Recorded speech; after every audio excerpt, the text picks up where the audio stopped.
Hey everybody, welcome back to Trey's Models.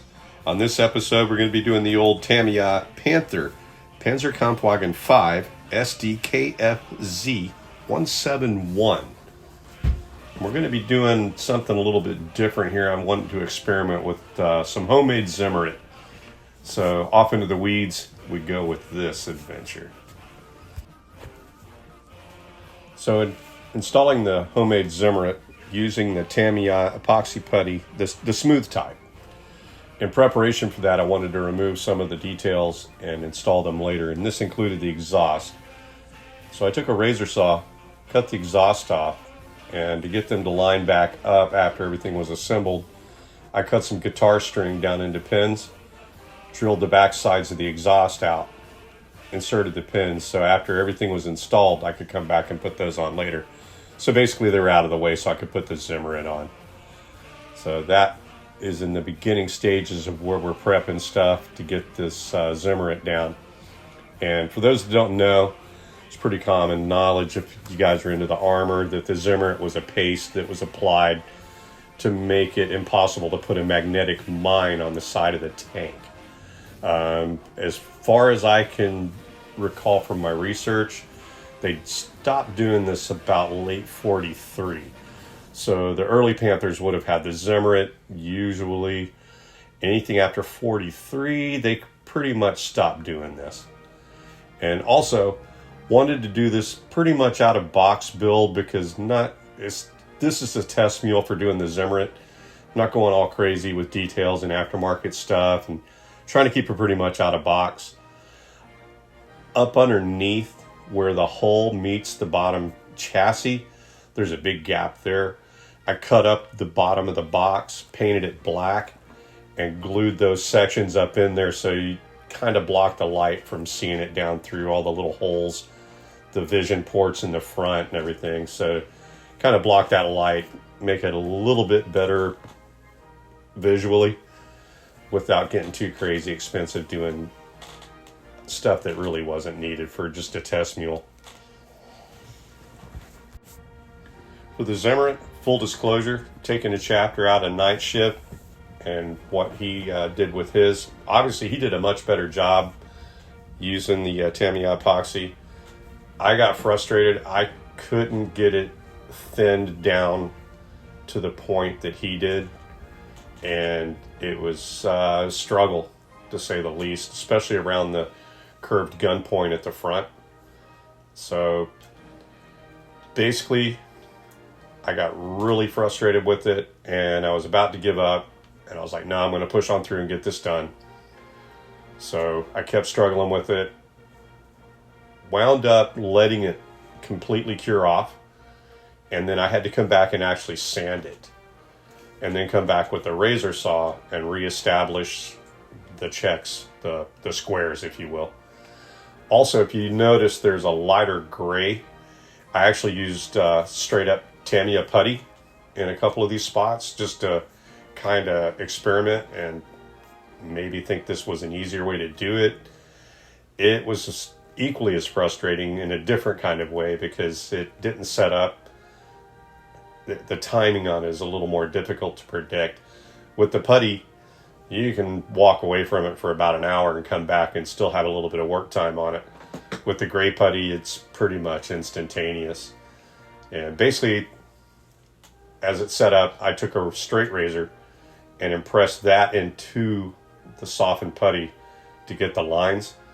But like I said, I had to come back later and actually sand those down and reestablish them with the razor saw. So yeah, very frustrating. Not real big fan of doing this way.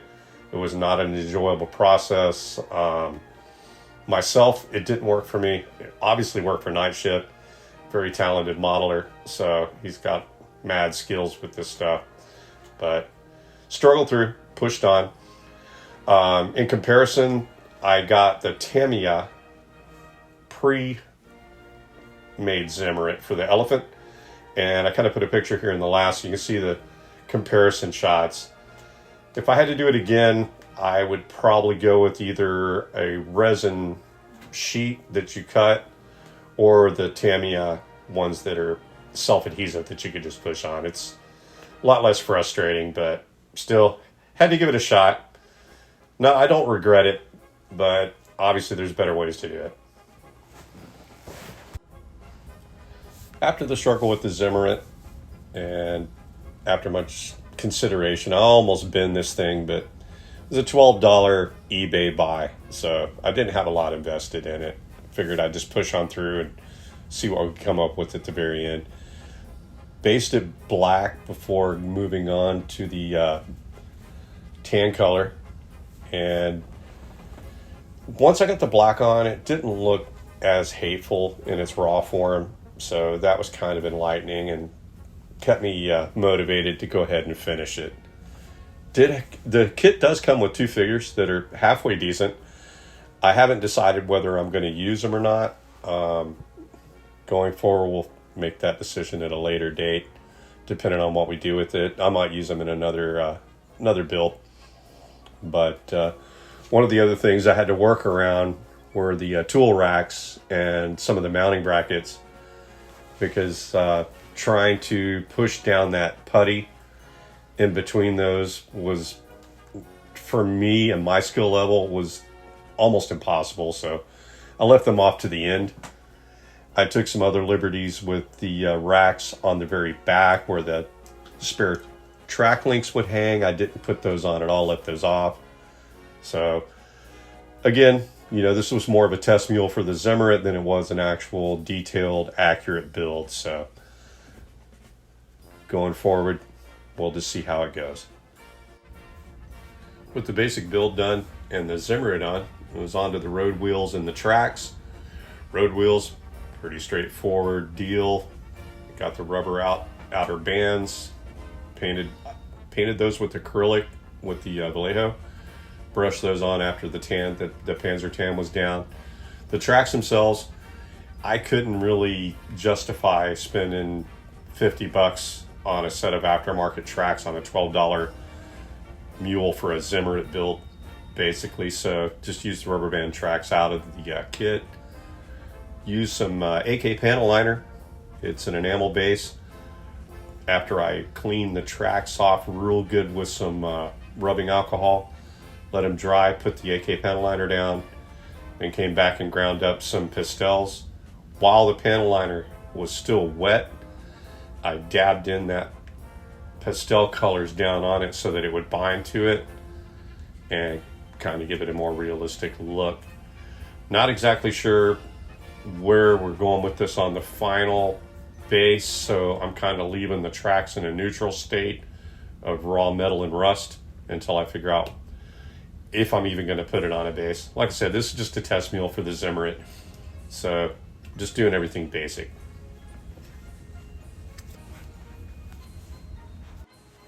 All right, our basic build is done. Onto the colors. Came back and did a little bit of pre-shade, and then hit it with the tan, and then came back with the tricolors, the green and the brown, which were custom mixed, all enamels. Then down about 50%, and I usually shoot, I can't tell you what air pressures I use because I do everything by ear. I've been painting for so long, I don't even look at the pressure gauges, but I'm guessing somewhere between 15 and 20 PSI, and got it shot down.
with all that out of the way, it was time to finish it up, get the tracks on there.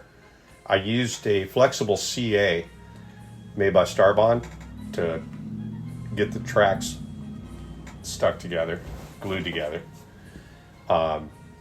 This gives you a little bit of time to work with it, and because it's flexible and it's rubberized, it actually holds these rubber tracks together pretty good.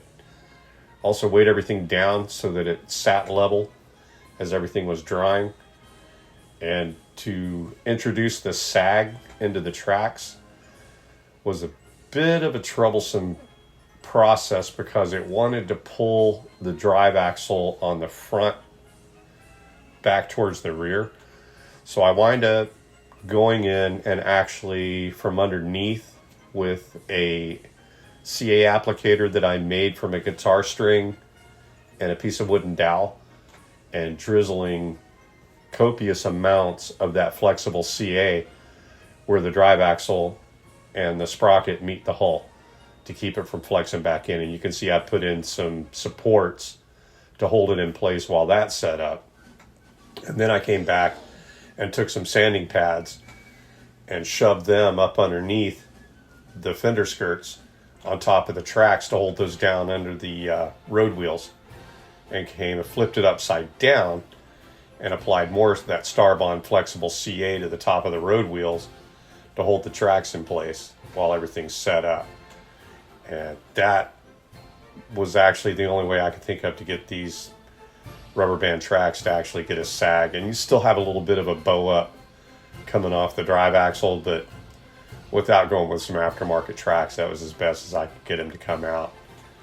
And finally, at the very end, the exhaust on the very back, I drilled those out, and using some various washes of Vallejo rust colors, weathered those, and then came back and took some black Vallejo and just did the very tips of the exhaust, give them a more natural look. And with that pretty much wrapped up the actual build. Then we came back with some weathering. All right, with the tracks in place and the exhaust up and running in the back, it's on to a final weathering. Used some AK panel liner landing gear wash, and also a mix of burnt umber and black artist oils thinned with mineral spirits. Just came back and did an actual pin wash around the whole thing. And that was basically a wrap. In conclusion, going forward, doing my own zimmerit from scratch is not going to be an option for me. I'm just going to get the sheets of zimmerit or the pre-made self-adhesive types going. It's just too much frustration. And trying to be consistent. I know they weren't 100% consistent from the factory. There was a little slop involved in it, but not as sloppy as I did it, to say the least. But it was a learning experience, and I'm glad that I saw it through to the end. It came out better than I hoped for. I hope you enjoyed the video. I hope you learned something from it, or at least slightly entertained by it. And thanks for watching. Appreciate all you guys, and have a great day, and model on.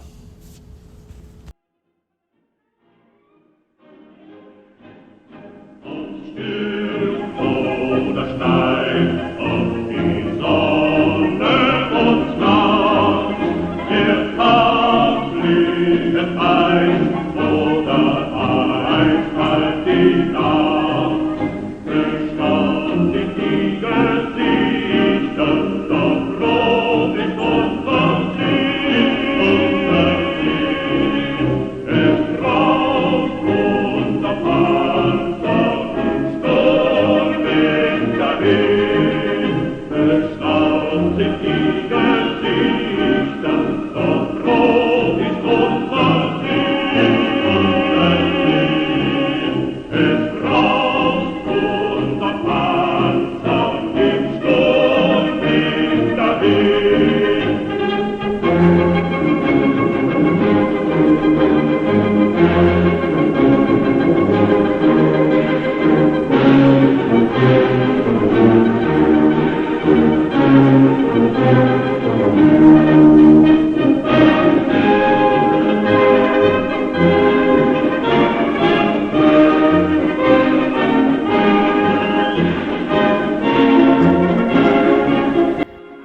watching. Please hit that like button and subscribe. And I hope y'all enjoyed the video. Y'all be good to each other, and we'll see you on the next one.